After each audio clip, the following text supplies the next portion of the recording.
អខេតក្រចេះសំរងល្អឆាត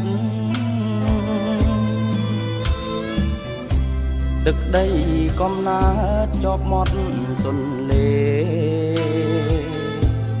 ជាទ្របសវណ្ណតាំងពីបុកពេក្រចេះកុំរេ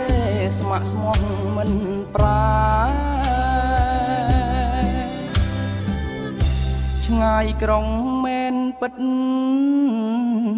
ចិត្តរមណីយដ្ឋានជ្រោយរៃខ្សែមខ្សានថ្មបាំងចាំស្នេហ៍កម្មពីចិត្តសោតក្រឡានថ្មក្រា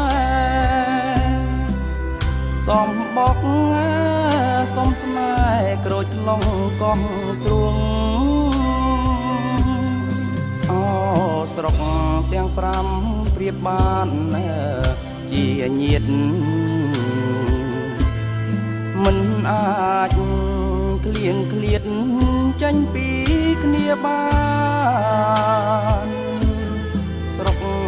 ស្នួលឆ្លងព្រែកប្រសពត្រយមកខាងសំពូក៏ប្រានស្រុកចិត្តបរិយ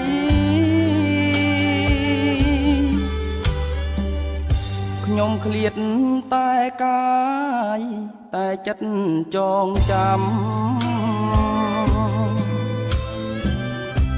ពាក្យពេចន៍បណ្ដាំសាបជាប់មេត្រីឃ្លាតអ្នកមួយគ្រាស្វែងរកជោគជ័យរួចនឹងវិលវ័យជួបវិញមិនខា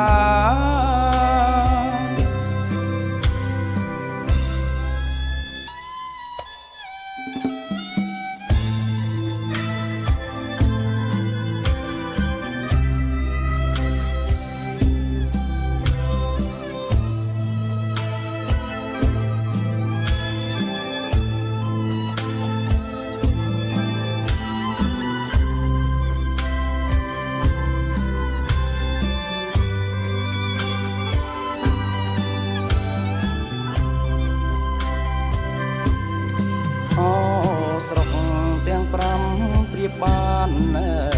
ជាញាតិ